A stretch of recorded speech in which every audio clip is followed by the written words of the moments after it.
Bem-vindo a todos para o podcast O Sentido. Estamos aqui com a segunda edição do podcast. Muito prazer, eu sou o Vitor. O objetivo do podcast aqui é trazer empresários, saber a sua história, saber o porquê que eles montaram o negócio deles, por que eles estão fazendo o que eles fazem hoje e para onde eles vão, qual que é o sentido desse negócio aí. Vamos lá, vamos conversar um pouquinho mais hoje com o empresário Ricardo Andrejucchi. Eu ia apresentar, mas acho que é melhor ele começar a falar sobre ele mesmo. Mas antes de a gente começar, queria agradecer a todo mundo, os patrocinadores, o pessoal da Sigma, que está sempre aqui, o pessoal daqui do estúdio, né? O pessoal do IC Barra Funda também, que está sempre ajudando a gente aqui no podcast. Então vamos lá, Ricardo. Muito bom dia, boa tarde, né? Para quem está assistindo, boa noite. Obrigado por você estar aqui, é um prazer estar aqui. A gente já se conhece já há algum tempo, né? Legal, Vitor. Muito obrigado. Segunda edição, estou estreando. Quando você estiver no número 1000 e alguma coisa, eu vou falar, pô, eu tive lá no começo. Que legal. Cara, muito obrigado pelo convite e questão empresarial. Lógico, ninguém nasce e cresce quando criança pensando em ser pequeno. No Brasil é muito comum, quando criança, você querer ser grande. Por exemplo, quem nunca sonhou em ser um jogador de futebol, certo? Igual a música do Skank, né? Então você pensa assim, cara, criança tem sonhos, grandes até, bonitos, mas o dia a dia, a sua história de vida, conforme as coisas vão acontecendo, é que vai determinando para onde você vai, com quem você conviveu, viveu, teve suas experiências, trabalho, família, isso aí é muito importante. Quando você tem um pai empreendedor, você acaba tendendo ao empreendedorismo. Quando você tem o pai, que é aquele funcionário padrão, CLT, que sempre quis o conforto de ter uma vida mais segura, mas não arriscar tanto por conta de família e tudo, nenhum dos dois estão errados. Mas essas coisas influenciam, mas não são determinantes. É claro que o que vai determinar é o que você quer para a sua vida, é o que você vai desenhar e vai construir e vai criar as possibilidades, né? Então, eu quando pequeno me lembro do meu pai tendo uma metalúrgica dentro de casa, assim, na garagem de casa, com alguns tornos, prestando serviço, não entendia o que ele estava fazendo, eu era muito pequeno, mas já olhava a possibilidade assim, nossa, um dia eu posso também ter as minhas coisas, minha máquina, tal, fazer alguma coisa. Mas a vida vai mudando, vai acontecendo muitas coisas. Quando eu tinha 14 anos, meu pai saiu de casa, né, deixou a gente sozinho, eu e minha irmã, com a minha mãe. E eu precisei já trabalhar logo cedo, com 14 anos, e cuidar da minha família, né? Porque minha mãe não trabalhava, tudo, meu pai que sustentava a casa, ficou aquela coisa estranha, vamos trabalhar. E ao decorrer da vida, a gente vai aprendendo caminhos que a gente quer seguir. Me formei em técnica eletrônica na época. Foi interessante, um aprendizado bom, mas me promoveu, né, o meu primeiro emprego, tudo. Só que, no decorrer da vida, eu fui entendendo que eu fui assumindo responsabilidades onde eu trabalhava. Comecei a trabalhar numa metalúrgica, comecei a ter responsabilidade com funcionários, com produção de custo dos produtos, preparar as máquinas para trabalhar. Eu fui gerenciando. E nisso você chega uma hora e fala, pô, eu posso ter a minha também, né? Posso montar parcerias, posso investir com... E outra, empreender também é gerar emprego para outras pessoas, outras famílias. E isso, ao longo da minha vida, isso foi me chamando a atenção, né? E na faculdade, quando eu fiz gestão de produção, eu tinha um professor que falou assim para mim, querer é poder, aliado a uma possibilidade. Essa frase me chamou uma atenção porque a gente quer muita coisa, mas a gente pode fazer as coisas? Aí é que está. A gente precisa se preparar para aliar uma possibilidade ao que a gente gostaria de poder fazer, né? Então, seguiu por aí minha vida e aí eu acabei empreendendo na minha história de vida algumas vezes. Hoje estou empreendendo. Você falou, é uma coisa que eu acho muito legal, né? Eu queria abrir um negócio, eu queria empreender, porque o fato de empreender você coloca outras pessoas, né? Eu sempre falo nos nossos negócios, a graça de ser empresário não é simplesmente falar eu sou empresário, mas a gente tem aquela monte de famílias que você ajuda, que você sustenta, né? Exato. Talvez, até falando, eu falo que um dos sentidos dos meus negócios são ajudar várias pessoas, ajudar empregados, tudo. Uhum. E quando você começou a pensar nisso, você tinha sonho de ter muitos funcionários? Qual é o tamanho que você pensava em ser como empresário? Eu nunca pensei assim tão grande. Eu sou uma pessoa mais pacata, mais simples, venho de uma família simples. Eu não tinha grandes sonhos, mas eu entendia que aqueles que eu tivesse perto de mim, eu precisaria ajudá-los. Porque toda empresa passa por tempos de momentos bons e momentos ruins. Nesses períodos de crise, a minha grande preocupação sempre foi o funcionário em primeiro lugar. O salário dele tem que estar garantido, mesmo que eu tivesse que tirar da carne. Isso é importante o empreendedor ter em mente, que eu estou empreendendo hoje, eu não posso, em nome do meu empreendimento, sangrar as outras famílias, ferir outras famílias, porque eles não estão correndo o risco, eles não quiseram, eles não escolheram o risco. Eu escolhi o risco. Então, quem tem que ser penalizado nessa hora? Eu. Da mesma forma, quando a coisa deslancha, dá certo, cresce, é o empreendedor que tem a melhor parte do bolo. Naturalmente, ele aceitou o risco. Qual a diferença do rico e do pobre, né? Eu li em alguma, não lembro quem é o autor que fala isso, mas qual a diferença do rico e do pobre? É que o rico arriscou e o pobre não arriscou. Ele preferiu ficar ali e não tem nada de errado ser pobre e não tem nada de errado não arriscar. É uma escolha, como eu falei no começo. A nossa vida é pautada em escolhas.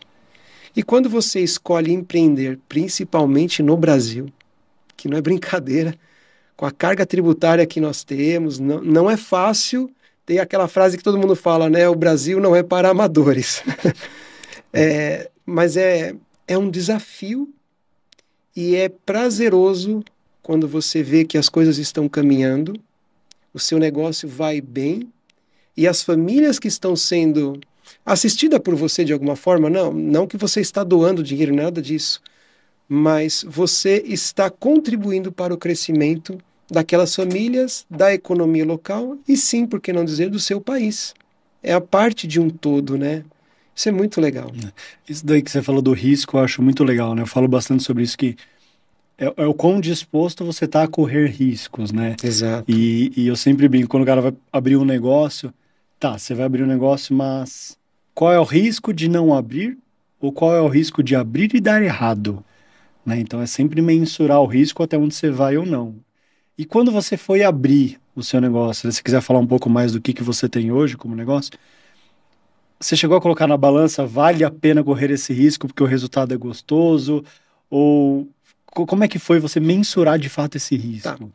Atualmente, eu estou com uma distribuidora de alimentos. Então, neste caso, foi muito tranquilo. Tá? Depois nós vamos entrar em outros aspectos da minha vida, né? Que vamos por ali, mas só para entender. No momento que abri a distribuidora de alimentos, eu fui procurado por um amigo, né? Que também já tinha tido sua ascensão empresarial e também não estava numa fase muito boa, e me procurou e falou: Ricardo, estou montando uma distribuidora de alimentos, conheço você, gosto muito de você, sua personalidade, sua honestidade, sua idoneidade, e eu queria que você fosse meu sócio. E aí ele falou para mim: só que eu não tenho dinheiro. Eu tenho uma ideia, eu tenho uma linha, uma meta, mas eu não tenho como investir. Eu falei: cara, eu também não. Nesse momento, eu tô sem nada, porque eu tinha seguido outro caminho na minha vida, tal. E eu falei, ele falou: ótimo, então são os dois que vão começar do zero, não tem problema, não tem briga, não tem discussão, quem que é parte de quem tem percentual, é meio para cada um e tá tudo certo. Né? Começamos assim, só nós dois, sem contratar ninguém, na coisa simples. Vamos comprar o produto com cheque pré-datado, vendemos, recebemos um pouco antes do cheque vender, e aí com o lucro a gente vai colocando um pouquinho mais de produto até a coisa ir andando. Então, foi tranquila e o risco totalmente calculado nesse caso. Como a gente não tinha funcionários, era eu e ele. E assim, finalizou o mês, o que nós temos para pagar, o que nós temos para receber e o que nós temos em estoque. Tá positivo? Tá, então vamos seguindo o jogo. Não podemos bobear porque se a gente quer crescer, não vamos arriscar muito, vamos passo a passo, bem tranquilo, calculado, sem tanta pressa, que vai dar certo. E graças a Deus tem dado certo. É um tranquilo de fleumático, né? Exato, exato. É o meu temperamento. Eu sei porque eu falo que eu conheço o Ricardo, sei que o Ricardo é fleumático, né? E se fosse um colega sentado aqui, não, aí eu coloquei 3 cheques pré-datados, abri 4 empresas ao mesmo tempo. Exato. Mas é gostoso, daí traduz, sempre entra os temperamentos, não tem jeito. Mas é gostoso como o fleumático, ele faz. Né? As pessoas falam, o fleumático é muito mole, ele não faz, ele não age. Não, ele faz. Ele só colocar uma meta, você tinha uma meta, um objetivo, isso é muito mais pé no chão. É muito mais estável estar perto de alguém que é fleumático, né? Sim. Assim, putz, se você fosse um colérico, você fala, vou abrir 5 empresas, um puta de um retardado, né? Igual quem fala aqui. E o risco é muito grande, né? É arriscado estar perto de pessoas coléricas, né? E quando você fala do fleumático, é gostoso, né? Você é muito estável nisso que você faz. Uhum. E aí? Aí você abriu... Quanto tempo foi depois que você abriu o seu negócio até hoje? Faz quanto tempo que você tem esse negócio? Nós estamos indo para 3 anos. Foi 3 anos mais já. ou menos agosto, setembro de 2021, tá? O meu sócio é um colérico. Ei, acabei de falar. Só que é um colérico Maduro. que já cresceu e já ganhou e já perdeu, já cresceu e já desceu. Então ele sabe que a vida tem os seus riscos. Então, nós precisamos entender que os nossos temperamentos, eles estão em nós, é genético, é hereditário, não tem jeito, tá lá. Mas a gente pode superar os nossos temperamentos. Nós precisamos superar os nossos temperamentos. Aquilo que nos agride do temperamento, aquilo que faz mal, que nos prejudica, nós precisamos vencer isso. O fleumático, no meu caso, ele se molda fácil à situação, ao que está acontecendo. Então, eu tenho a facilidade de me moldar. Só que eu não posso aceitar também o marasmo. A minha tendência é ser parado, deixar tudo acontecer. Se não está dando certo, não tem problema. Se está dando tudo certo, está ótimo. Não. Eu tenho que vencer isso. Assim como o meu sócio, que é colérico, ele também precisa pôr um pouco de pisar no freio para não quebrar a cara de novo. Porque ele sabe disso, que isso pode acontecer novamente. Então, a nossa junção, eu vejo que ela foi muito providencial. Porque é um fleumático e um colérico, né? Um desacelerando e o outro querendo acelerar o outro. Quer dizer, eu preciso de alguém que me ajude a acelerar, a fazer a coisa acontecer, e ele precisa de alguém que dê um pouco de mais pé no chão. Volta um pouco, calma. Isso tem dado muito certo, a gente se dá muito bem com isso. Assim como na sociedade é um relacionamento, isso tem que ser saudável, né? E trazendo muito pro relacionamento é a mesma coisa, né? Você ter pessoas ao seu lado que cubram, entre aspas, as nossas falhas, né? Perfeito. Mas é onde se complementa. Uhum. E sabendo respeitar, né? Sim. Porque você, eu sou colérico muito agitado, você é fleumático, cara mole, saco. Não, a gente precisa disso.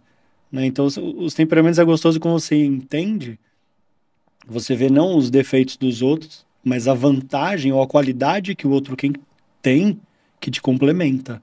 Exato. Eu acho que isso é gostoso, inclusive na sociedade, no relacionamento. Né? E o mais importante de tudo isso, quando a gente fala de temperamentos, é entender os temperamentos. Quando você entende, empresário, entende os temperamentos, você começa a entender com quem você está lidando, seja seu sócio e seus funcionários, seus colaboradores.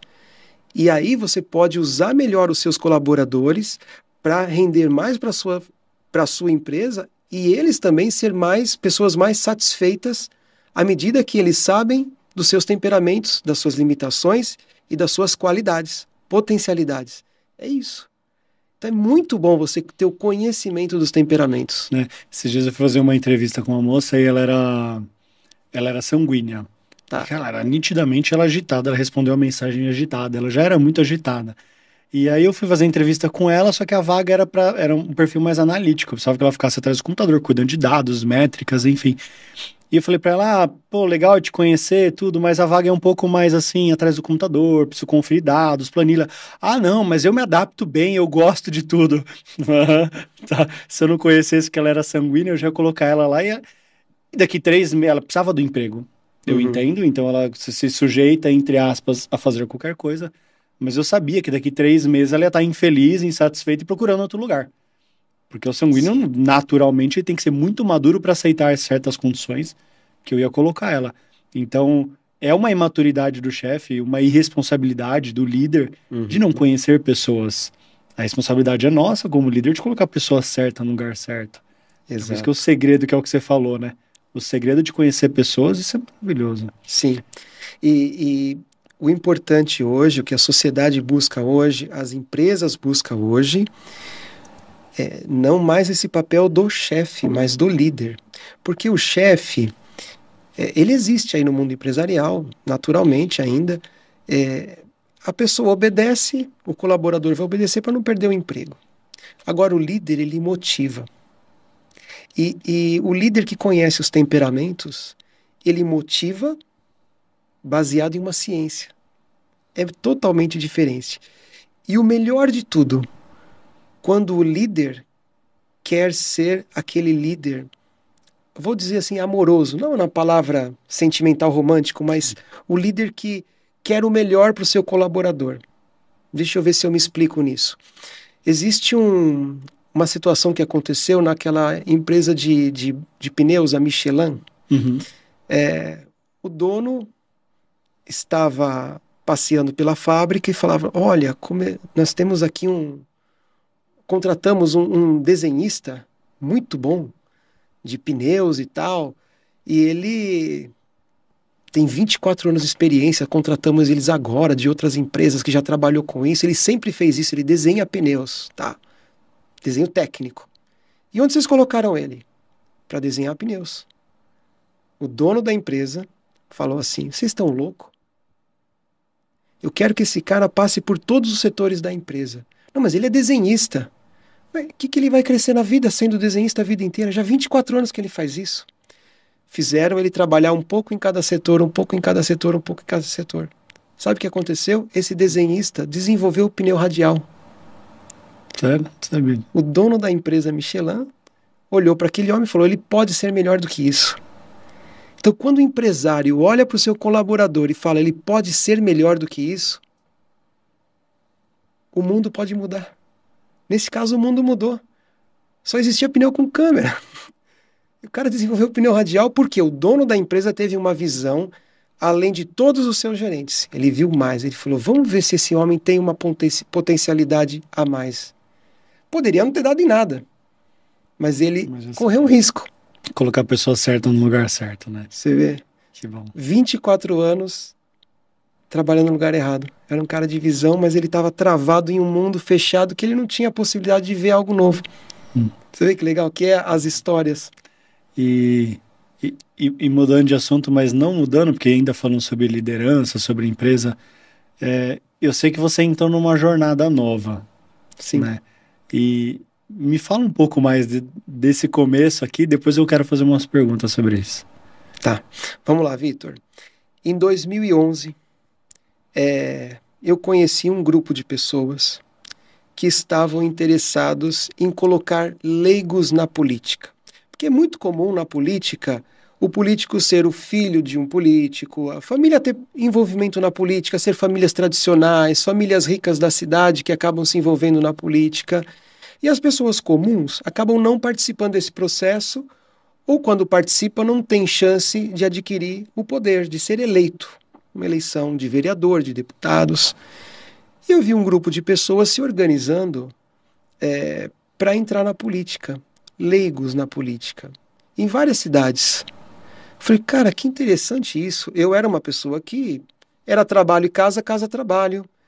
Tive um processo na minha vida de conversão, entrei para a igreja, ajudava na igreja, gostava do trabalho voluntário, essas coisas. Mas eu achei isso novo, diferente. O que está acontecendo? Vamos entender melhor isso. A ideia é que pessoas comuns, empresários,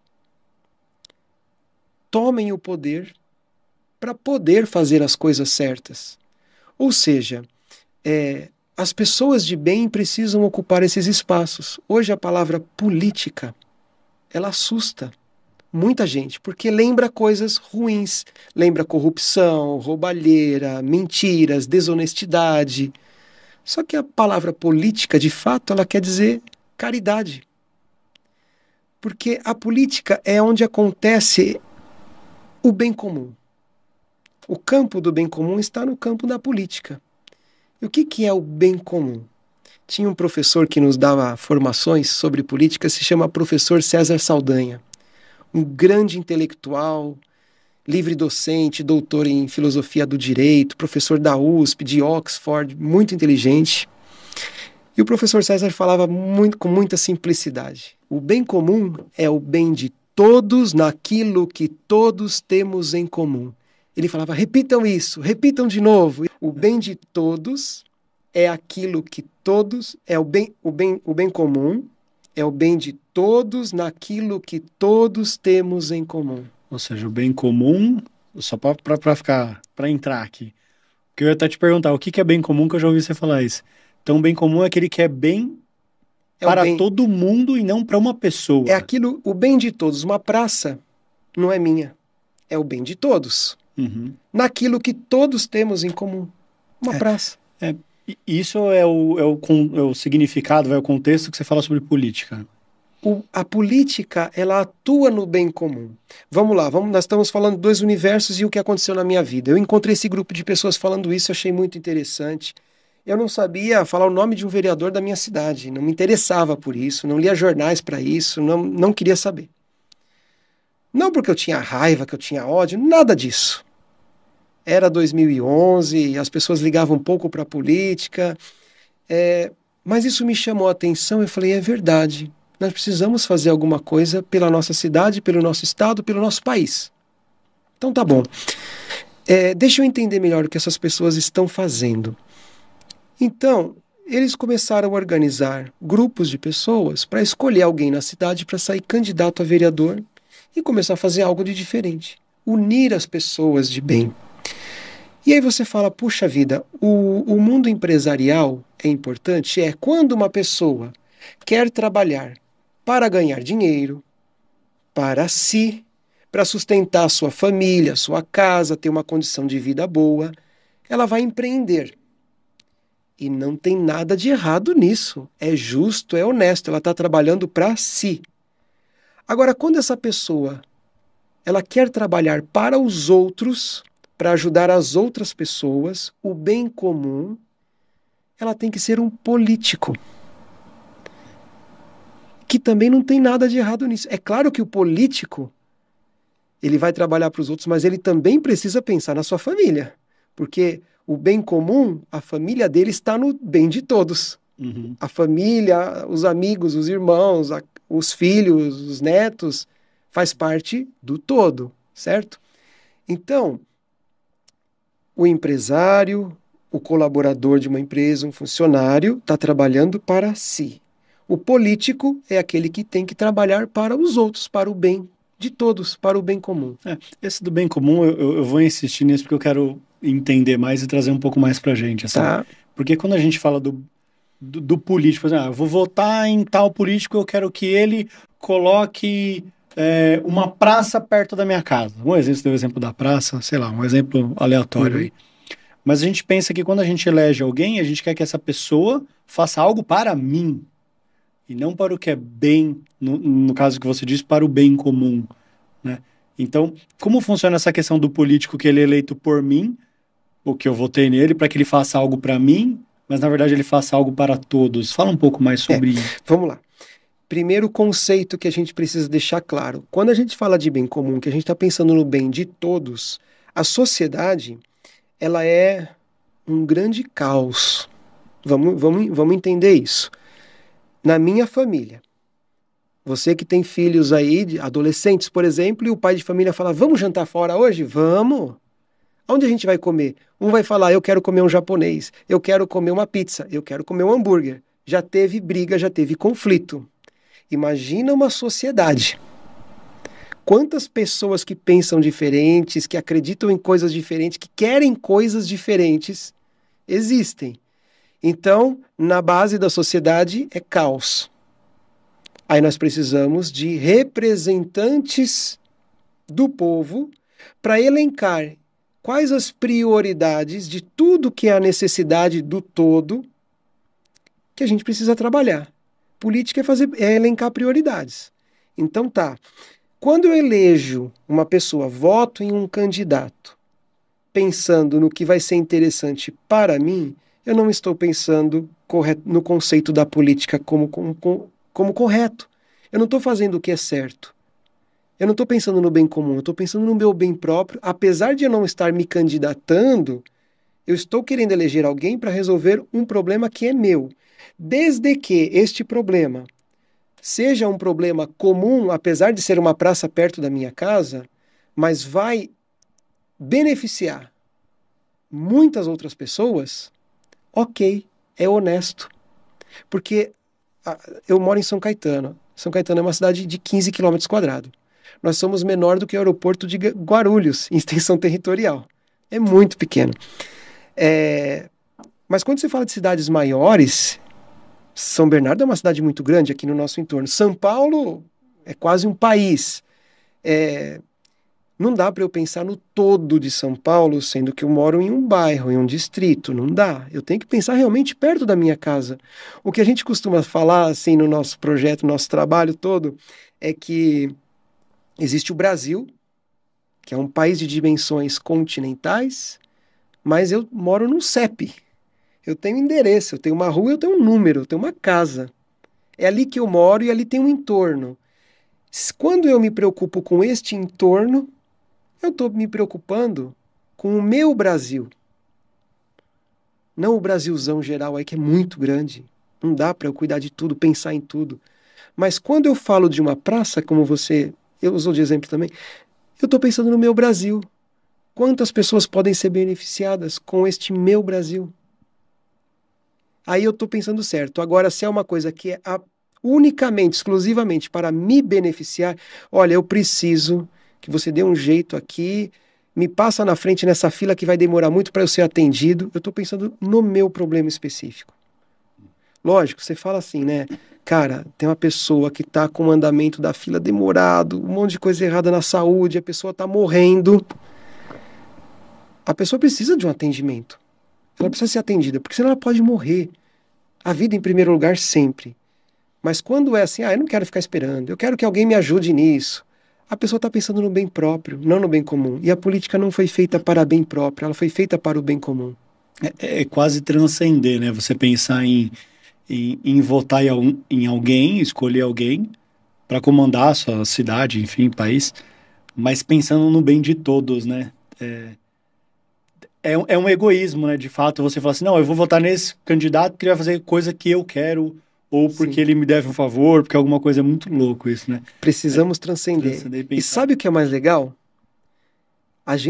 Eu, quando sou candidato, eu preciso pensar assim. É muito comum o eleitor falar, este político não me representa. Você escuta muito disso, porque os valores dele são diferentes do meu.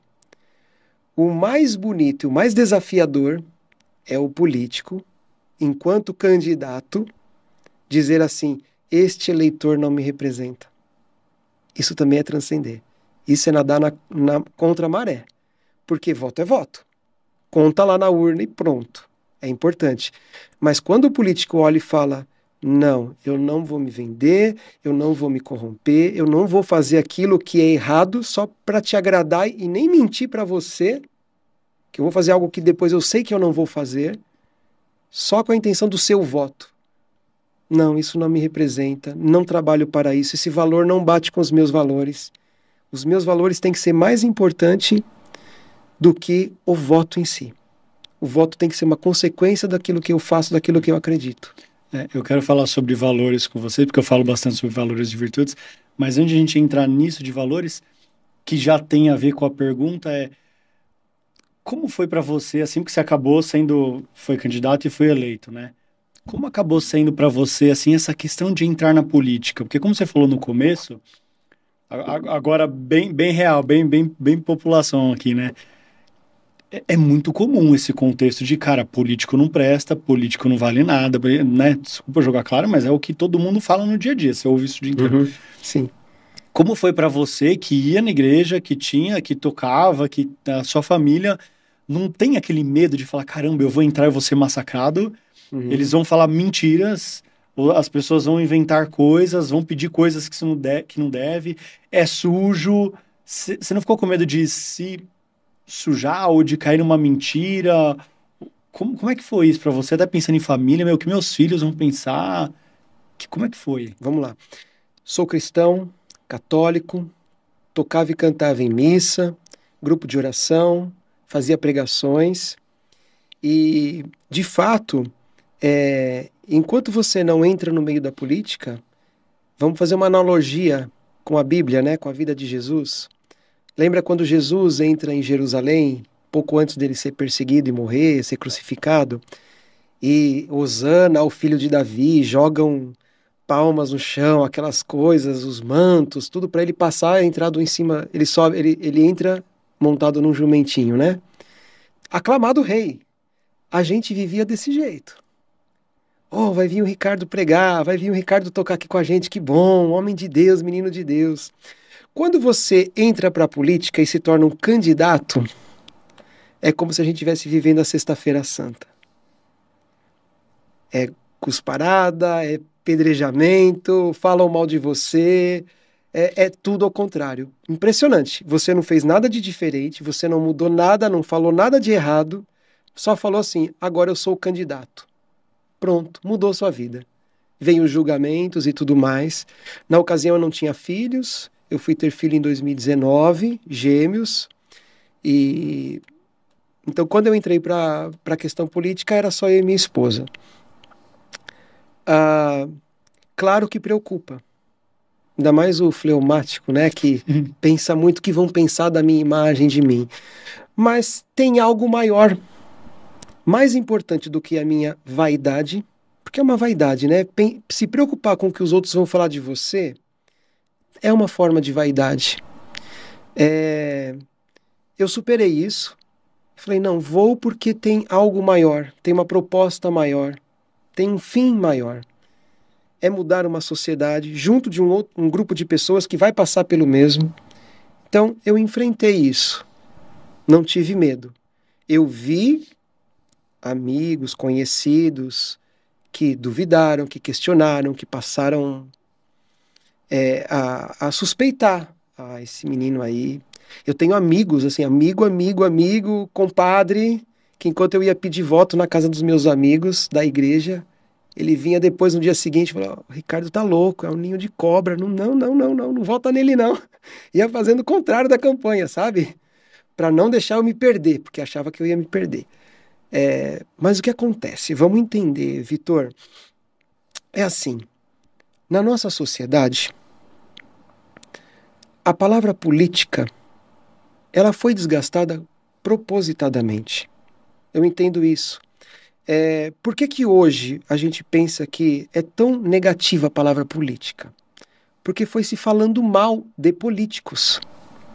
Veja, quando estourou o Mensalão, lá em 2006, 2007, essa época aí, 2005, era assim, você ligava a televisão, era escândalo, escândalo, corrupção, roubalheira, roubalheira. Dos 513 deputados do Congresso Nacional, 13 estavam sendo investigados. 11 foram condenados. Ninguém falava bem dos 502 que não tinha nada com isso. Então a mídia faz uma propaganda do mal, só se fala do mal, do mal, do mal. E aí as pessoas começam a se afastar. Eu não quero isso para minha vida, estar lá é ruim, vou me associar com ladrão, com bandido. Então se as pessoas de bem querem se afastar da política, quem vai comandar? Quem vai estar lá? Quem vai ser o representante do povo? Como eu disse, na base da sociedade é caos. No topo, os representantes do povo. Se não tem uma representação aqui, não está acontecendo nada aqui, é guerra civil, é conflito o tempo todo. Aqui é conflito. Precisa de alguém pensar em como trazer soluções para esse contexto. Você acha que tem a ver toda essa manipulação, isso, de uma certa... Porque aí acaba fazendo todo sentido, né? Que os 502, do exemplo que você deu, os 502 que eram justos acabam se afastando, os bons acabam se afastando. Você acha que é uma manipulação dos pequenos, dos pequenos não, dos poucos, as ruins, minorias. As minorias que ficaram lá, que são ruins, para de fato denegrir a imagem para que de fato eles continuem no poder? Veja, a nossa sociedade, a representação política é uma representação de um povo. Você deve conhecer muita gente, Vitor. A maioria das pessoas que você conhece são pessoas boas ou pessoas más? Boas. Boas, de bem. Quem é mal nem fica perto. Mas quando você fala assim, pensa nas pessoas boas. Eu conheço um monte. Quantas pessoas você conhece má, que você não quer nem chegar perto, que você conhece do seu relacionamento? É difícil de você lembrar. A maioria das pessoas são boas, são de bem. Só que assim, não são organizadas. O crime está organizado. O crime é organizado. As pessoas de bem não conseguem. Está cada um se defendendo, trabalhando, montando seus negócios, suas empresas, educando seus filhos da melhor forma possível, ok. Mas não está organizado, não está unido. E as pessoas que têm más intenções acabam se organizando melhor e alcançam o poder. E são elas que nos governam. Se nós de bem não quisermos estar no comando, na liderança de uma cidade, de um estado, de um país, nós seremos liderados por pessoas que nós não queríamos que nos liderassem. É a nossa escolha. Você falou de bem e mal, não quero entrar no contexto do bem e o mal, mas lembrei recentemente que eu estava ouvindo alguém falar, né? Então ele falou assim, não, meu objetivo como político é acabar com a polarização. Eu tenho a minha opinião de que a polarização, isso é normal, não do bem e do mal, mas que, sim, cada um, são pessoas que pensam diferentes. Como você vê isso, não do bem e do mal que você já explicou, mas da polarização? Ok. É bom, é ruim, é necessário, não é? Tem que acabar ou não tem? Vamos lá, o que está acontecendo com o nosso país que nós não víamos 15 anos atrás, sei lá, mais ou menos isso, não tinha isso que a gente está vendo hoje. Nós estamos assistindo hoje, existe de fato, está acontecendo uma polarização, ok? Polarização está instalada. E isso veio crescendo, e o que acontece de negativo diante disso? Rompeu o tecido social. Pegamos aí a última eleição, 2022, presidencial. As pessoas das famílias não se falam mais. Membros de família, irmãos, tios, primos, brigaram. Eu sou de direita, eu sou de esquerda. Então, se eu sou de direita, o da esquerda não presta. Se eu sou da esquerda, o da direita não presta. É tudo gente ruim. O tecido social está se rompendo. Isso pode culminar, sim, numa guerra civil. Porque é confronto, é luta o tempo todo. Só se fala disso. Presta atenção, abrindo um parênteses. Quando alguém pergunta, e aí, Vitor, como é que tá? E as coisas, como é que tá indo? O que a gente responde? Estamos na luta. Estamos lutando. Puseram isso, isso é uma mentalidade, isso é uma cultura construída de embate. Vitor, você está trabalhando, Vitor. Como é que você está? Eu estou trabalhando. A vida é trabalho, né? E a gente mudou o trabalho por luta. É muito diferente luta e trabalho. Porque luta não é prazeroso. Trabalho é prazeroso, tem que ser prazeroso. Constrói, agrega valores, traz riqueza. O que traz riqueza é trabalho, não é luta. Né? Você vê como a nossa cultura está mudando. Então, rompeu-se o tecido social, tá muito ruim. Agora, as pessoas da sua família, se você pensa que é de direita e o outro é de esquerda, são pessoas ruins? São pessoas más? Não são. São pessoas que te amaram a vida inteira, te amam, são boas, são honestas, são dignas. E a gente entendeu nessa polarização maluca que tem ou é do meu jeito ou não é mais. Por quê? Aconteceu um problema sério na nossa sociedade. O Brasil vive uma crise de desconfiança. O brasileiro é desconfiado. De cada 10 brasileiros, 7, 8 desconfiam um do outro. Alguma coisa por trás tem. Antigamente, na época do meu avô, do meu bisavô, quando ia na mercearia comprar pão, comprar arroz, alguma coisa assim, o dono da mercearia anotava na caderneta. Você deve ter escutado histórias assim, né? Ele levava o pãozinho para casa da mercearia e a caderneta junto. A dívida do dono da mercearia ia para casa do quem comprou o pão. Tal era o nível de confiança. Olha hoje como é que nós estamos vivendo. Então, essa desconfiança do brasileiro gera um problema, porque eu desconfio. Olha as frases de efeito que a gente tem hoje, que é uma mudança cultural forçada que aconteceu na nossa sociedade. Quando a esmola até é demais, Santo desconfia. até o santo desconfia. O que a gente quer dizer com isso? Filho, cuidado. Se alguém está te prometendo alguma coisa e não está pedindo nada em troca, Tem coisa errada. aí por trás tem coisa. Alguma coisa ele quer. A gente vai ensinando isso para os nossos filhos. E se todo mundo começa a desconfiar de todo mundo, quer dizer que ninguém presta. Será que ninguém da sua família presta, Vitor? Sua esposa, seus filhos, você não presta? Pô, meu, olha o que nós estamos construindo sem perceber na nossa sociedade. Se eu desconfio de tudo e de todos, eu gero um outro problema que nós estamos vivendo hoje no Brasil. E nós estamos assim porque a gente vive no Brasil. O individualismo. Você percebe como as pessoas estão individualistas? Isso na sociedade e, naturalmente, dentro das empresas, tá? As pessoas são individualistas, só pensam em si e não querem ouvir a opinião dos outros. Por quê? Se eu desconfio de todo mundo, eu não confio que a pessoa vai falar para mim se tem um interesse por trás ou não. Então, a desconfiança produz o individualismo. Aí tem mais um problema. Como eu sou individualista e não escuto mais ninguém, eu me torno autoritário. O que é o autoritarismo? É quando eu não escuto mais ninguém, não dialogo, não converso. Isso gerou autoritarismo. Quando isso entra para a política, é onde vira guerra. O caos está instalado aí. Porque o que é um parlamento? Parlar, falar, é onde se dialoga.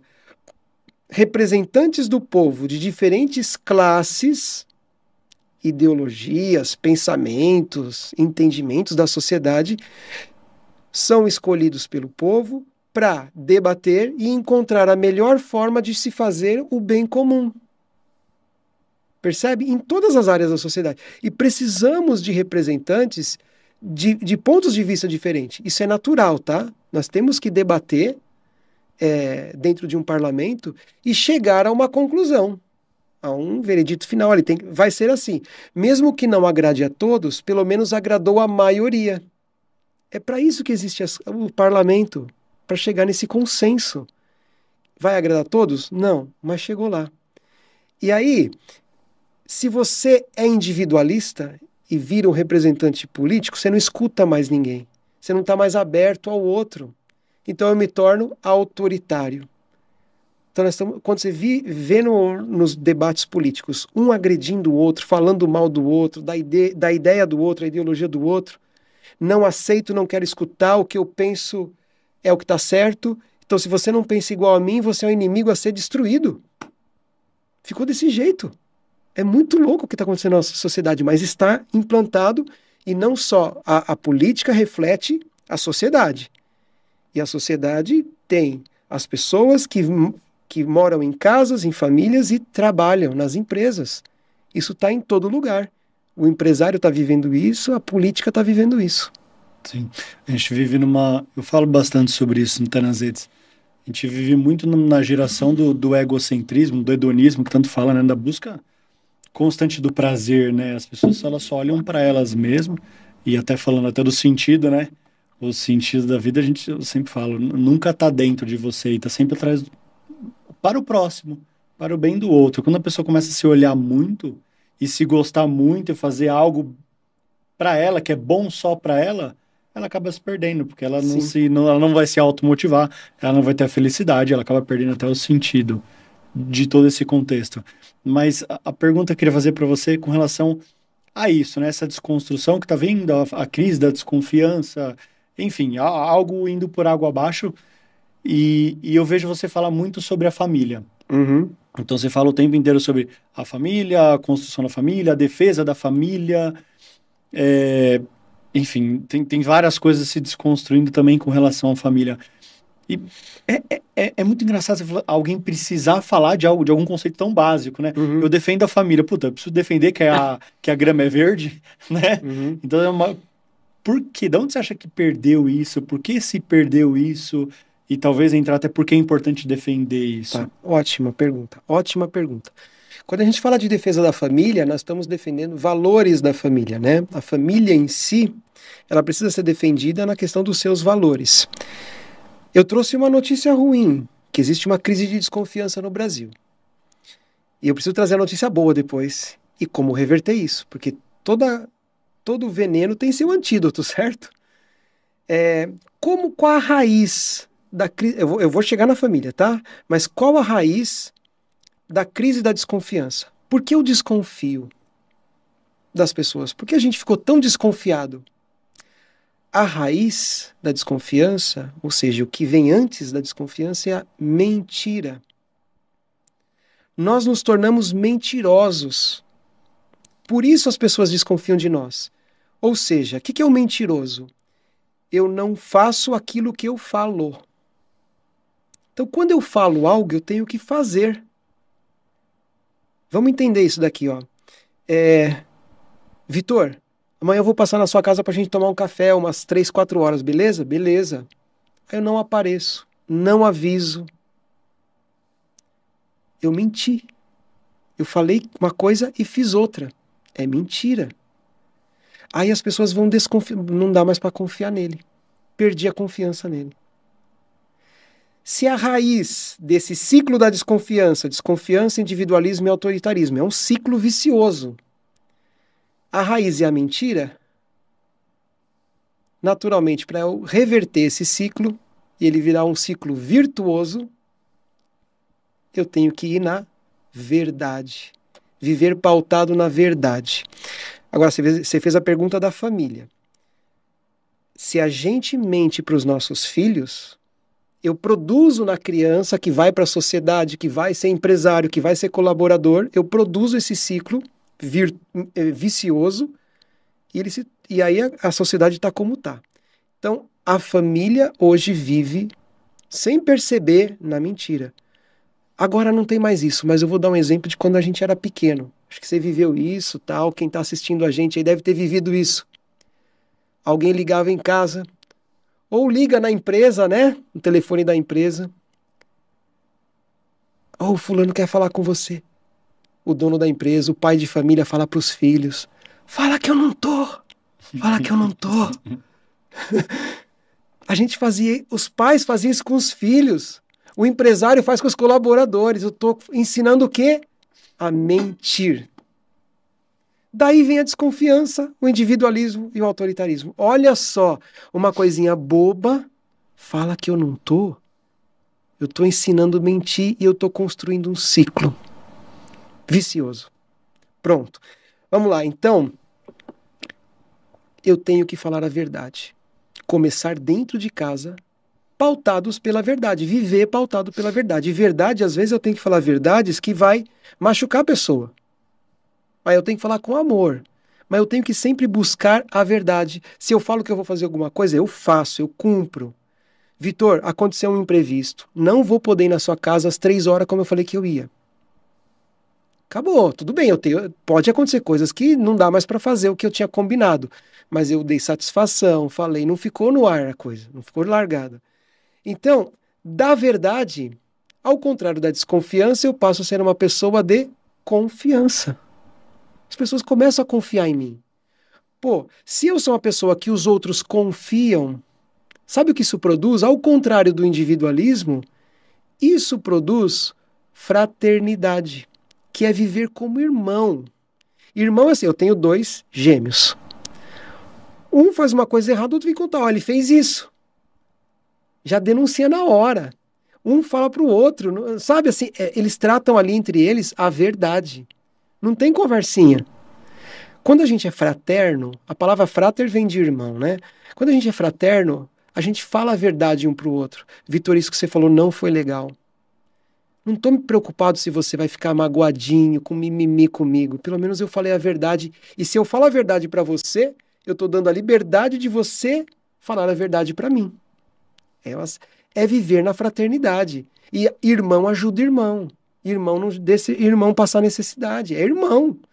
Se nós começarmos a viver a verdade na sociedade, ensinar isso para os nossos filhos, para os nossos colaboradores, os empresários viverem na verdade, gera confiança, que gera fraternidade. E a fraternidade, como eu escuto o que você tem para falar para mim, mesmo que eu não vou gostar, eu vou escutar. Eu quero escutar, às vezes vai me ajudar. Isso produz democracia, que é o contrário do autoritarismo. Então eu estou tirando do campo sociedade e levando para o campo da política, percebe? E família. A nossa família hoje, ela está sendo agredida por uma simples razão, por estar vivendo na mentira. Temos que buscar viver a verdade. O ciclo virtuoso da confiança começa na verdade, confiança, fraternidade e democracia. Isso, quando vai para o mundo da política, gera democracia, que é o nosso país é um país democrático. E quando nós falamos da família, como ela está sendo hoje agredida, e para onde nós precisamos ir com a família, entender os valores da família, a defesa da família. A verdade, ela liberta. Só que hoje existe um conceito na sociedade problemático que chama pós-verdade. A pós-verdade, o conceito básico da pós-verdade hoje é: sentimentos superam os fatos. Ou seja, o que eu sinto é mais importante do que a coisa é de fato. Olha que loucura nós estamos vivendo. Se a gente fala, esse microfone aqui na minha frente é amarelo. Ah, mas eu sinto que ele é amarelo. Não, ele é preto. Eu estou vendo preto. Ah, mas a pós-verdade faz assim. Ah, se você acha que é amarelo, para você tá bom. Eu não quero frustrar os seus sentimentos. Fizeram entrevistas... um repórter fez entrevistas em faculdades americanas, essas Oxford, essas grandes aí, sabe? Cambridge, com os alunos. E um cara de 1,5 m, repórter, falando: eu tenho 2 metros de altura, o que você acha disso? As respostas dos alunos: se você se sente bem assim, tá tudo bem. Quem sou eu para ir contra o que você pensa? Loucura. É uma loucura, mas existe isso, chama pós-verdade, e está acontecendo na nossa sociedade. Os sentimentos superam os fatos.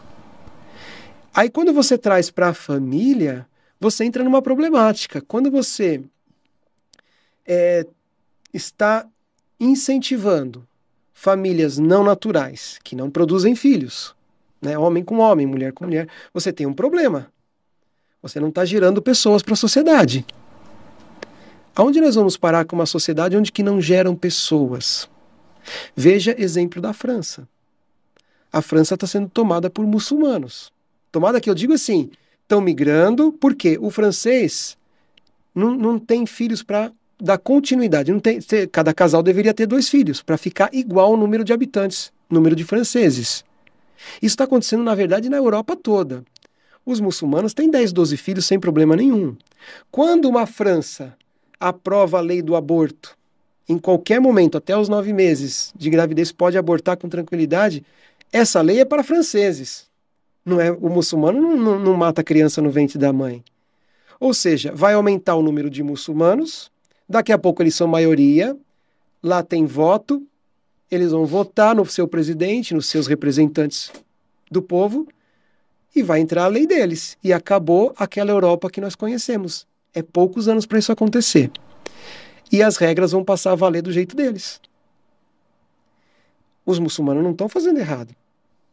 Quem está errando são os europeus, deixando de ter filhos, incentivando o casamento homossexual, a união homossexual, etc., gerando menos filhos, com preocupações de como vai ser o futuro, não tem dinheiro para...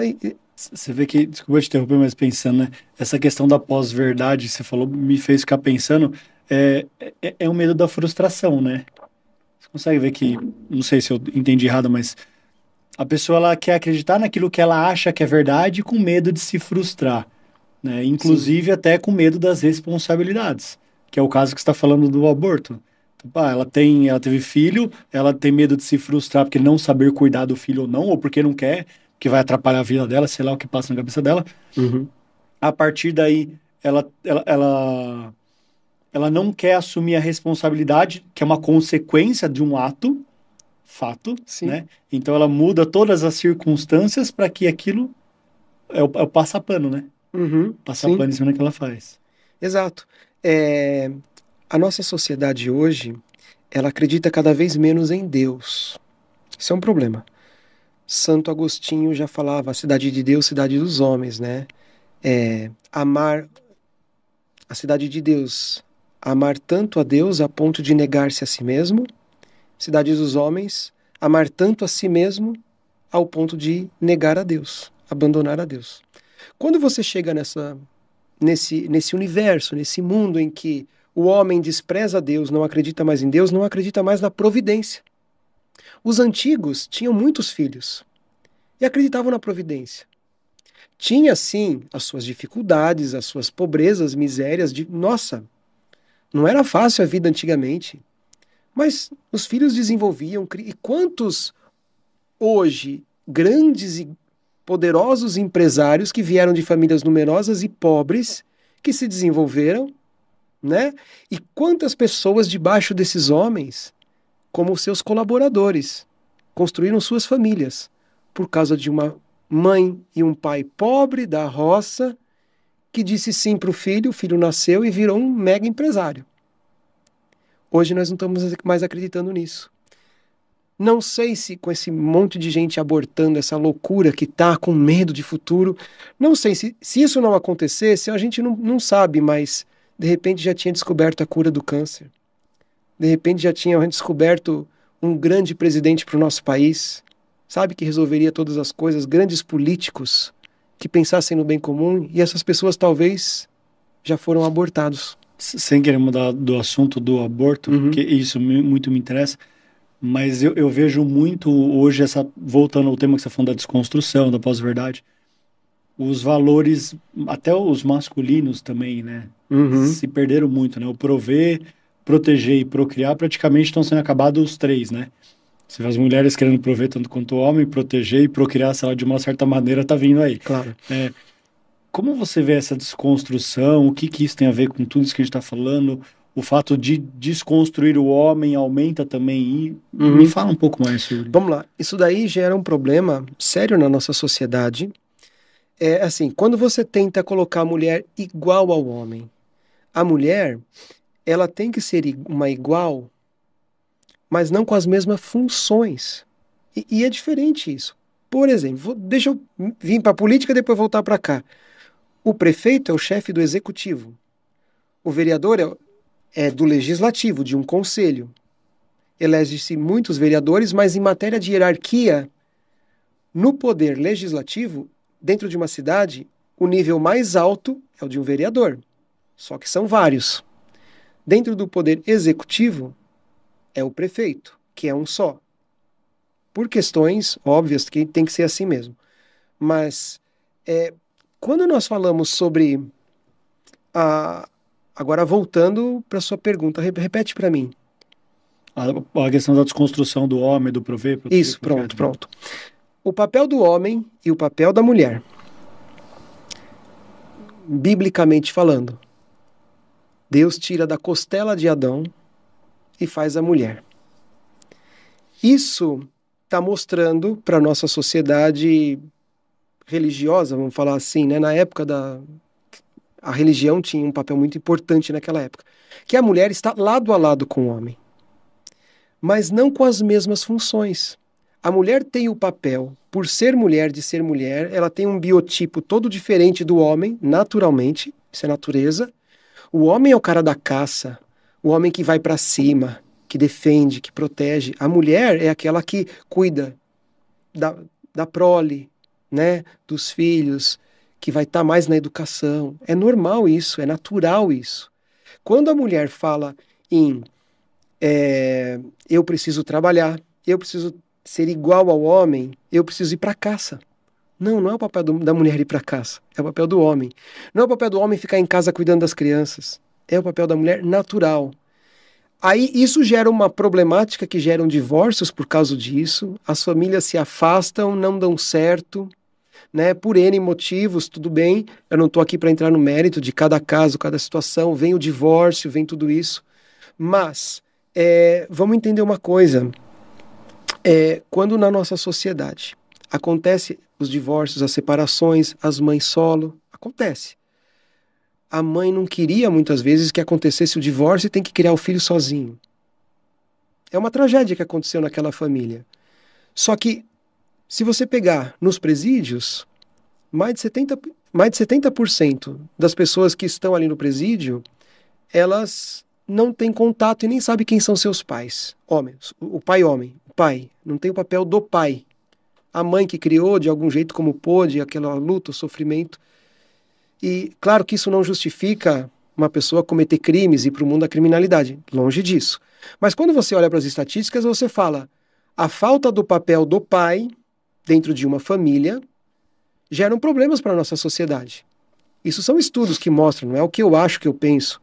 E quando você olha que esse igualitarismo, o feminismo força muito isso, né?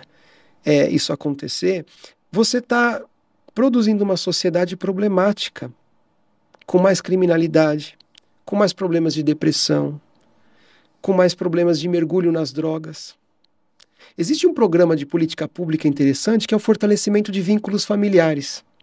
Parece uma coisa simples e boba, mas é onde o poder público dá treinamento para as famílias de como educar seus filhos e os filhos como se comportar dentro de casa. Coisa simples que foi perdida dos nossos valores de antigamente, hoje não se exercita isso mais. E quando você não tem o fortalecimento dos vínculos familiares, você tem uma sociedade problemática com adolescentes indo para o suicídio, é gravíssimo isso. Antigamente não tinha isso, você não ouvia falar de jovem que se matou. O uso das drogas cada vez mais sério, complicado, isso acontecendo na nossa sociedade.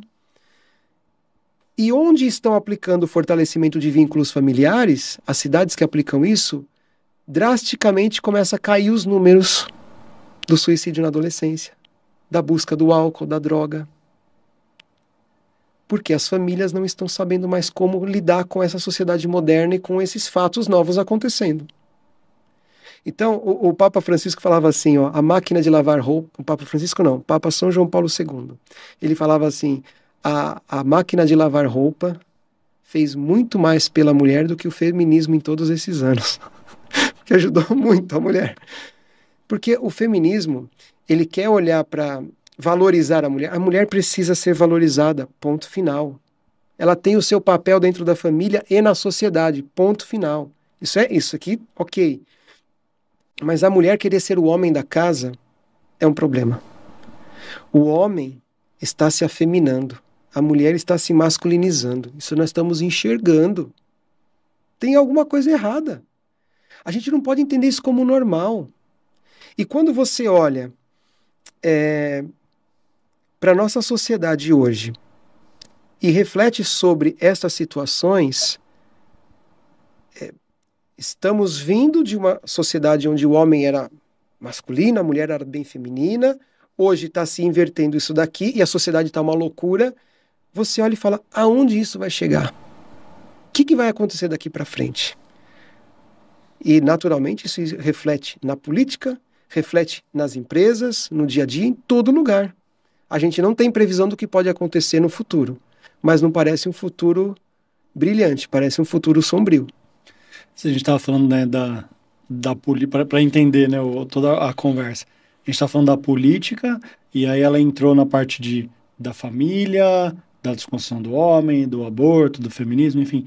Mas e toda essa amarração voltando?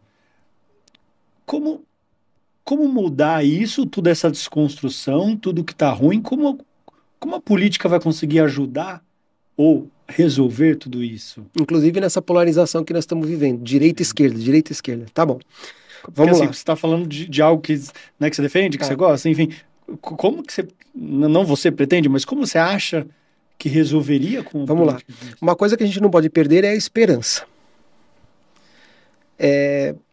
O que acontece?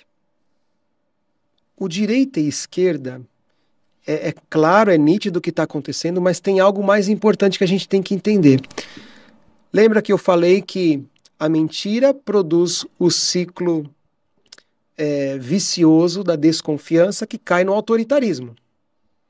E a verdade produz o ciclo virtuoso que, através da confiança, a fraternidade, produz a democracia. Democracia. Nós estamos num país democrático. E existem 3 principais ideologias democráticas.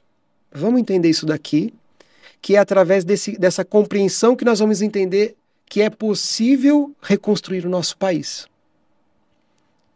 E o mundo como um todo. Nós temos 3 ideologias. Ou a pessoa é conservador, ou ela é liberal, ou ela é social-democrata.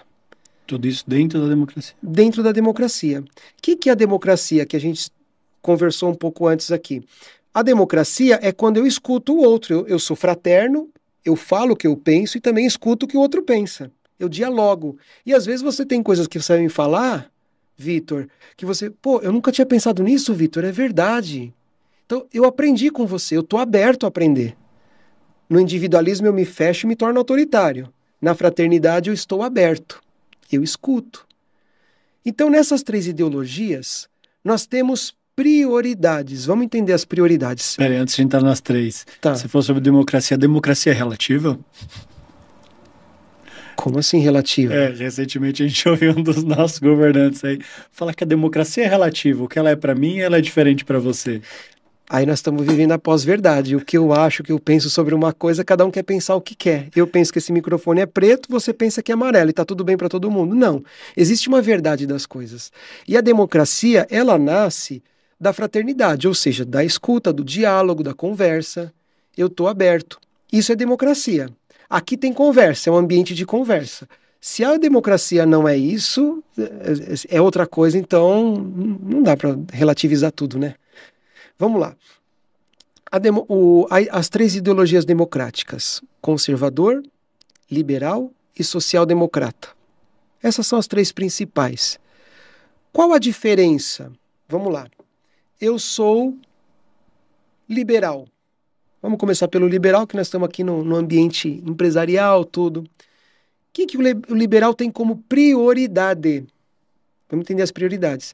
Livre iniciativa, meritocracia, propriedade privada, e essas são as minhas prioridades.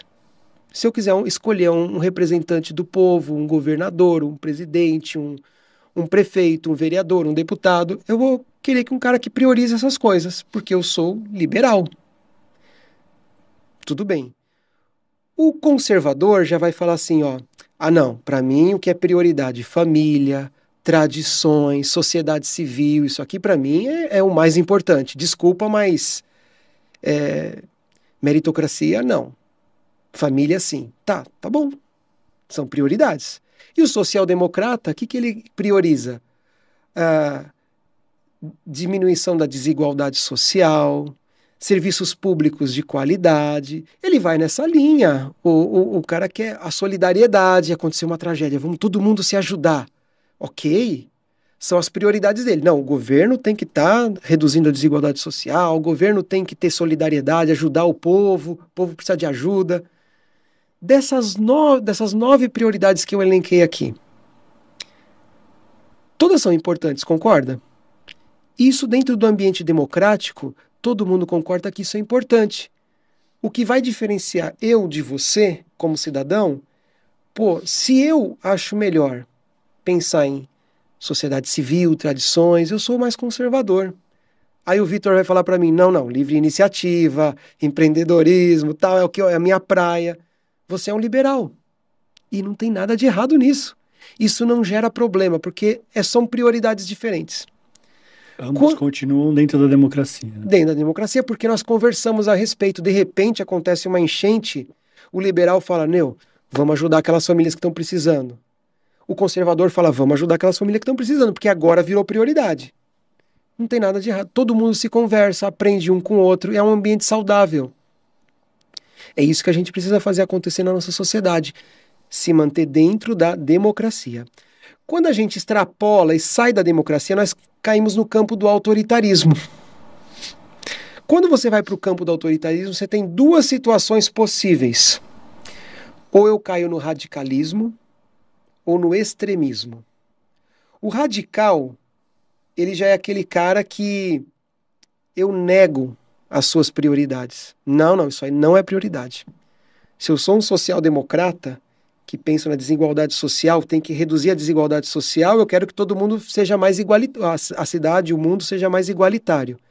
Então a livre iniciativa vai fazer um cara ser muito rico e o colaborador ser muito pobre. Não, não, não, não, não. Tem que ser todo mundo igual. Eu nego. Eu fui para o radicalismo. Se eu vou para o extremo, eu quero destruir. Não, além de negar, eu quero destruir quem pensa diferente de mim. Então vamos lá. As 3 possibilidades dentro da democracia. Prioriza, no radicalismo nega, no extremismo destrói. Prioriza, nega, destrói. Essas são as possibilidades que podem acontecer. Então, fora da democracia, nós temos um problema sério e nós estamos dentro desse problema sério. Nós corremos o risco de sair, porque as pessoas não querem mais escutar umas às outras. Nós estamos dentro do ciclo da desconfiança, somos individualistas e autoritários. Então a gente está caindo nesse mundo. Nós temos que, através da verdade, voltar para a democracia, para assim daí construir de novo, reconstruir a nossa sociedade. E olha os perigos. O liberal, é bonito pensar em meritocracia, liberdade, livre iniciativa. Isso é bonito.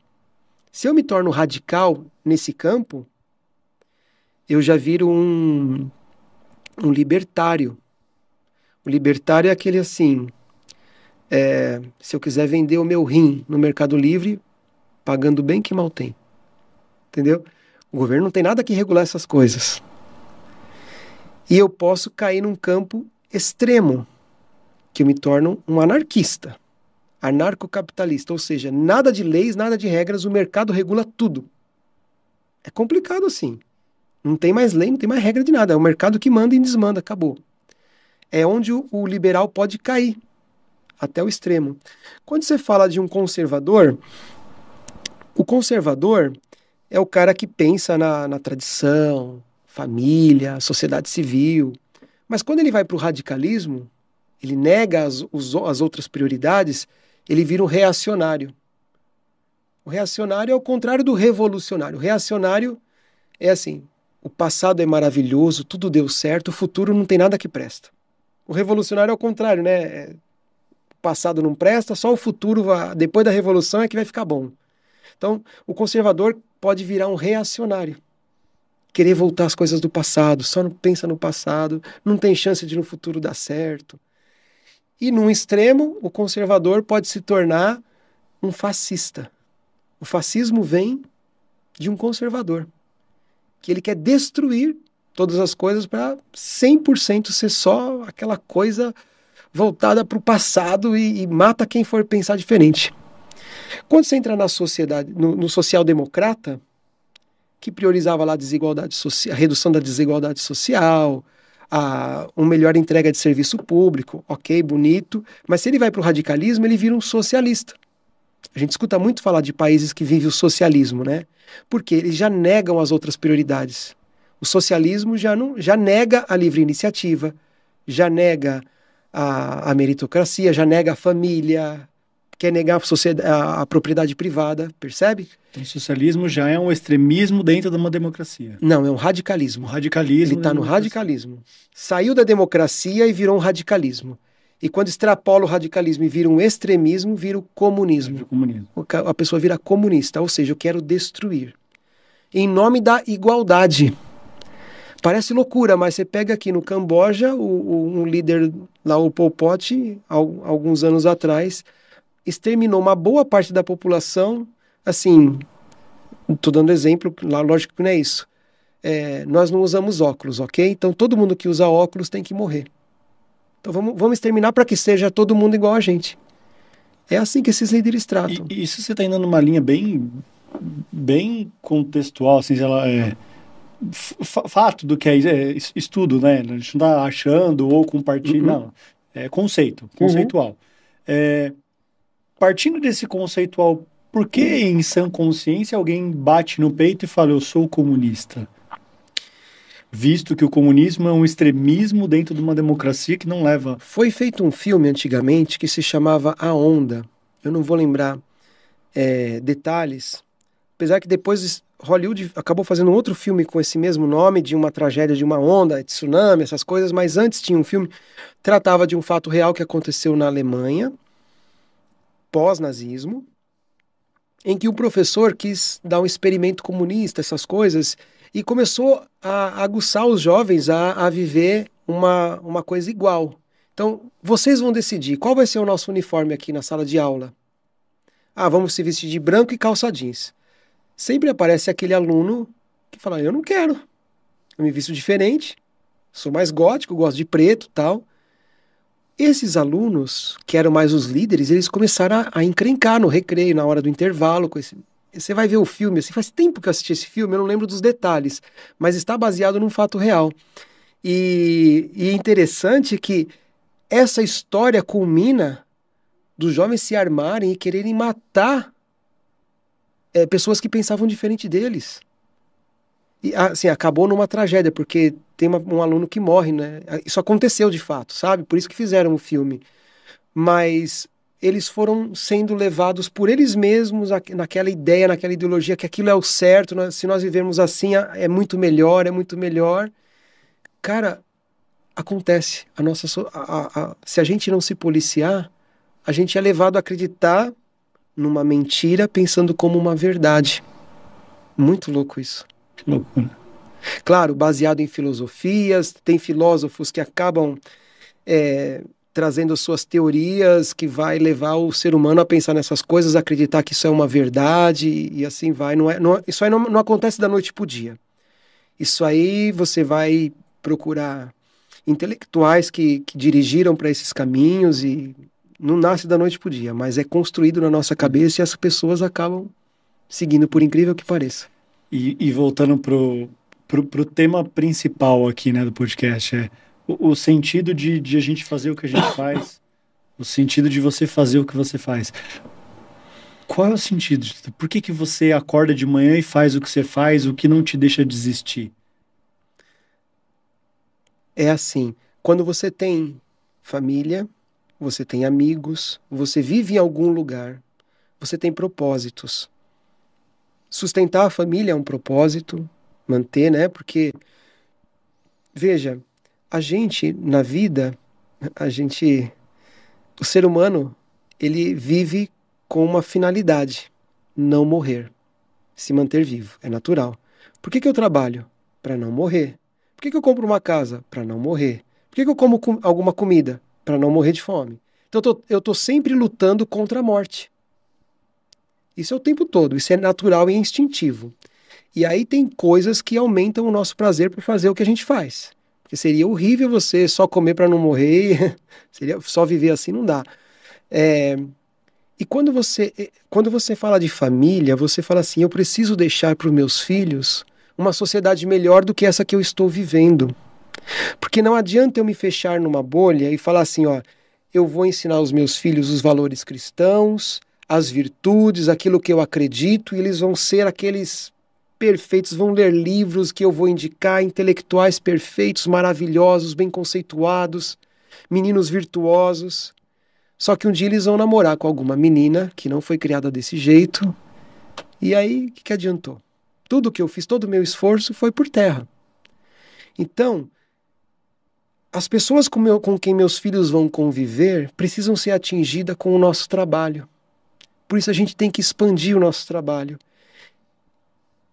Então, não só empreender, mas também trabalhar na política é uma construção dentro de uma sociedade que já existiu, existe e continuará existindo, mesmo quando eu não estiver aqui.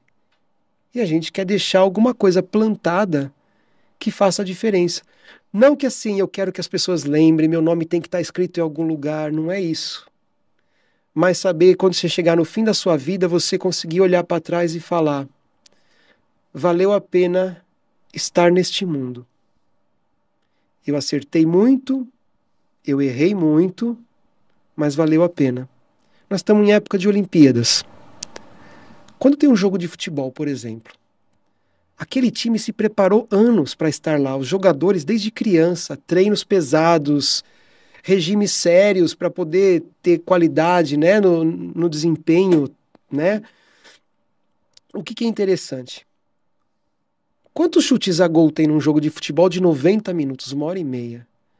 Às vezes, uns 10, 15 chutes a gol, sendo que na direção mesmo do gol vai uns 4, 5 para tentar um gol. Ou seja, eles erram muito mais do que acertam. Mas qual o objetivo? Fazer a melhor partida e vencer. Tem que vencer. É para isso que eles treinam. Na nossa vida, quando você chegar no fim, você tem que olhar e falar, cara, eu chutei muita bola fora. Às vezes eu chutei certo, mas não deu certo. Montei uma empresa, mas deu tudo errado. O que o jogador faz? Vai para o banco? Não, fala, vamos de novo, time, volta, reorganiza, tiro de meta, vamos de novo tentar chutar e fazer o gol. Então, não depende de quantas vezes a gente chuta errado. Você vai olhar e falar, eu chutei, porque eu não tive medo de errar. Na nossa sociedade, hoje as pessoas estão ensinando, pondo na nossa cabeça que nós não podemos errar.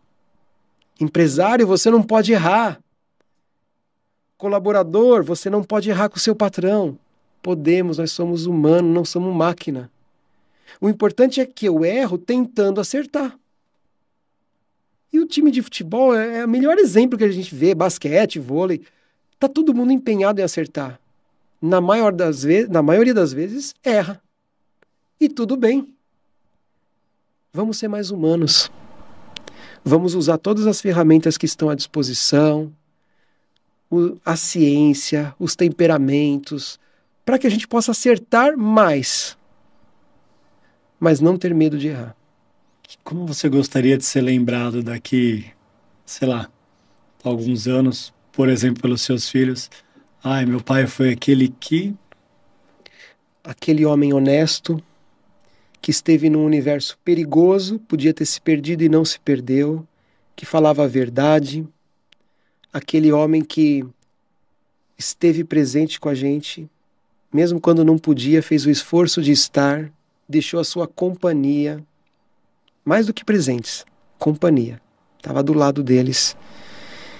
Isso com a família. E em matéria de sociedade, alguém que trabalhou pelo bem comum.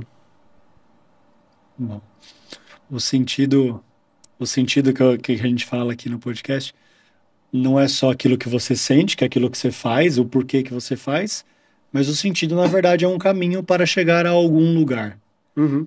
Então, o sentido para algum lugar. Pode ser qualquer lugar, tem um sentido. Mas aonde é esse lugar que você quer chegar? Como você se vê daqui a alguns anos? Sabe, Vitor, eu não tenho uma grande meta, assim, eu quero ser um empresário com tantos funcionários, tá ganhando milhões, viajar o mundo, não é nada disso. Eu quero me ver alguém comum, dentro de uma família comum, que deu o melhor no seu trabalho, educou bem os seus filhos, né? Não me vejo sem trabalhar, sabe assim, aposentei, não quero fazer mais nada, não me vejo assim. Eu quero olhar lá na frente com muita tranquilidade assim e falar assim, ó, quero estar perto das pessoas que eu amo e que me amam. O maior tempo possível até a minha morte. Não quero viver isolado, não quero morrer isolado, quero estar sempre com pessoas. Última coisa para a gente poder fechar. Se você pudesse, aqui a gente fala com empresários, né? Todos os empresários aqui que acompanham tudo. Se você é uma pessoa que chegou lá de uma certa maneira, tanto nos seus negócios, quanto nesse outro caminho da política, você acabou conquistando muitas coisas.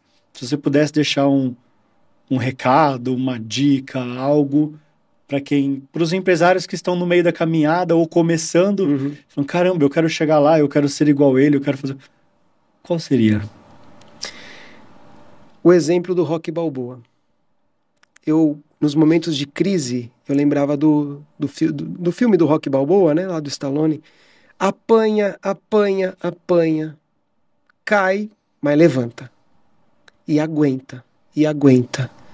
Então é aquela coisa de ser resiliente, de perseverar, de mesmo que venha os momentos difíceis na vida, que mesmo que venham as adversidades, nós temos que nos manter de pé. E cair não tem problema. O problema é não levantar. Então, nós precisamos ser perseverantes, que uma hora a vitória vem. Muito bom. Muito bom. Muito legal. Bom, não tenho nem que falar, só quero te agradecer. Te Legal. agradecer pelo papo, pela conversa, pela aula, né? Tanta coisa que me Uhum. ensinou aqui. Eu falo que eu sou muito perguntador, quero saber muito, então muito Aham. obrigado. Foi uma aula mesmo. Foi muito gostoso ter você aqui como amigo, como empresário. Foi uma delícia. Obrigado. Legal. Quer dar alguma mensagem final para a gente poder encerrar? Vamos pensar assim, gente. Vamos lá. Uma mensagem final. Você que está no mundo dos negócios, ou no mundo da política, ou que tem uma família e que se pergunta que caminho que eu devo seguir, para onde que eu devo de ir, o que eu tenho que fazer, eu deixaria a seguinte mensagem: creia em Deus, porque é muito importante. Quando nós somos uma pessoa de fé, nós vamos mais longe. Olhe sempre para sua família, aprenda a perdoar, porque amar é perdoar. Existem muitas dificuldades que as famílias às vezes não aguentam o baque. Mas se a casa é construída sobre a rocha, vai aguentar e vai passar pelas dificuldades. E lá na frente você vai colher os frutos e olhar para trás. Ainda bem que eu não desisti. E o mesmo que eu digo da sua empresa. Abrir uma empresa é um risco. Você tem famílias, colaboradores, pessoas dependendo do seu trabalho, inclusive a sua própria família. Saiba a hora de parar se for preciso parar. Mas saiba a hora de perseverar e acreditar que existe um futuro melhor. Não perca a esperança. E coloque tudo nas mãos de Deus, sempre. É o que eu tenho para deixar de mensagem para você. Muito bom, é isso aí. Muito obrigado pela presença. Queria agradecer todo mundo aí. Primeira equipe da produção, da Sigma, obrigado. Beijo, vocês são demais, adoro, eles ajudam demais a galera da Sigma aqui do estúdio. Agradecer o IC, né, o Instituto da Construção da Barra Funda, é uma empresa, e os empresários, o Anderson e a Pri, que me ajudam muito também, estão sempre junto comigo na caminhada aí. Agradecer todo mundo que veio aqui, obrigado meninas, valeu Ricardo. Então continue seguindo o canal,